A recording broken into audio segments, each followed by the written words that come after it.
समय जो कभी रुक नहीं सकता और जिसका कोई अंत ना हो, जो चला जाए तो कभी वापस लौट कर नहीं आ सकता। समय और ब्रह्मांड इस तरह जुड़े हैं जैसे हमारे साथ हमारी परछाई।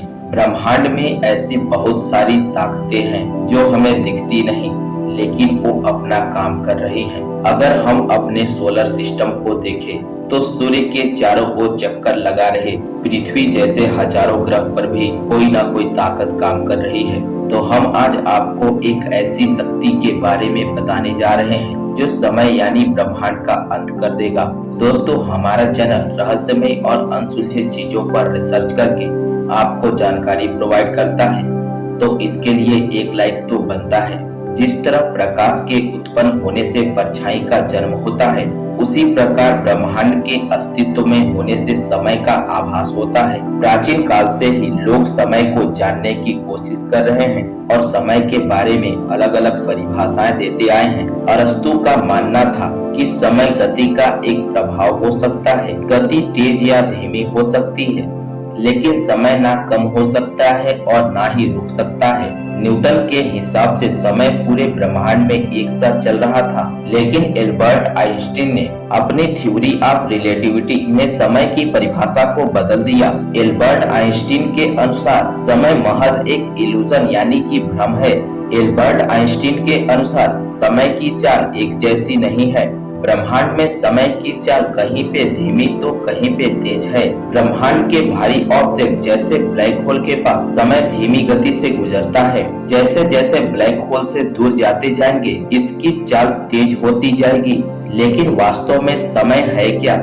अगर सीधे शब्दों में कहे तो समय एक वास्तविक घटना है जो ब्रह्मांड में होने वाले परिवर्तन को दर्शाती है। वास्तव में बदलाव ही समय है जो कि बीते हुए कल को वर्तमान के द्वारा भविष्य से जोड़ता है। अभी से 13 अरब 80 करोड़ साल पहले एक डेंस हॉट सिंगुलैरिटी की पॉइंट में एक धमाका हुआ। उस धमाके को वैज्ञानिकों ने बिग बैंग का नाम दिया। बिग बैंग से जन्म हुआ ब्रह्मांड का। ब्रह्मांड के जन्म के साथ ही जन्म हुआ समय का। जब तक एक ब्रह्मांड है तब तक समय का अस्तित्व है। जिस दिन ब्रह्मांड का अंत होगा उस दिन समय का भी अंत हो जाएगा। लेकिन सवाल यह है कि समय का अंत कैसे होगा? ब्रह्मांड ही सब कुछ है, इसी में है स्पेस, समय और मैटर। जन्म से ही ब्रह्मांड फैलता रहा है। इसके रोशन करने वाले ईंधन के जरिए ये धीरे धीरे चलता रहा है। लेकिन क्या होगा जिस दिन ब्रह्मांड का सारा ईंधन खत्म हो जाएगा? पहले तो हमारी सोच यह थी कि धीरे धीरे ब्रह्मांड की उम्र बढ़ती जाएगी, लेकिन पिछले कुछ दशकों में खगोलविदों ने ब्रह्मांड की एक अलग और डरावनी तस्वीर का खुलासा किया है।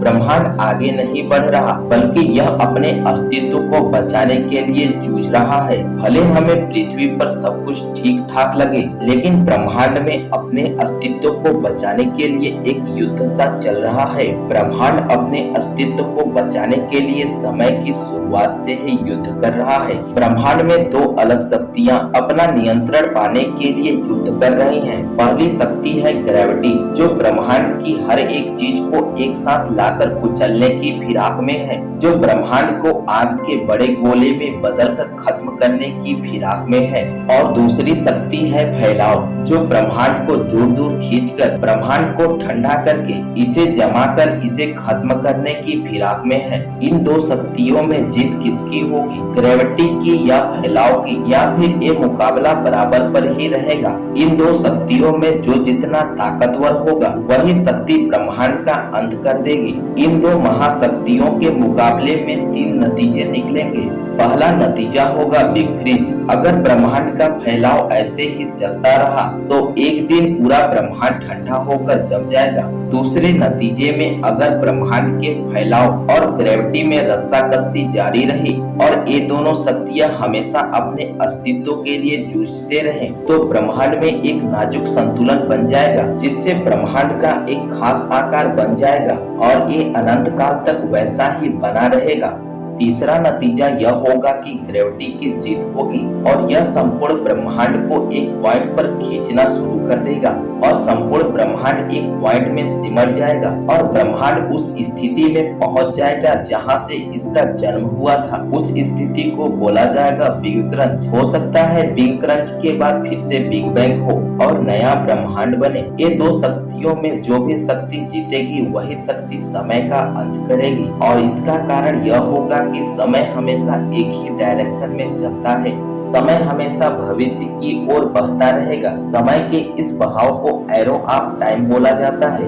अब यहाँ पर एक सवाल सामने आता है, समय हमेशा भविष्य की ओर फॉरवर्ड डायरेक्शन में ही क्यों बढ़ता रहता है? समय कभी अतीत की ओर क्यों नहीं चलता? तो इसका जवाब है थर्मोडायनामिक्स के सिद्धांत के सेकेंड लॉ में एक टर्म आता है एंट्रोपी। ब्रह्मांड में डिसऑर्डर बढ़ रहा है। जैसे एक समय था जब पूरा ब्रह्मांड एक छोटे से पॉइंट में समाहित था, फिर बिग बैंग धमाके से ब्रह्मांड फैलने लगा और आज भी ब्रह्मांड फैल रहा है और ब्रह्मांड में डिसऑर्डर बढ़ रहा है। यही है एंट्रोपी।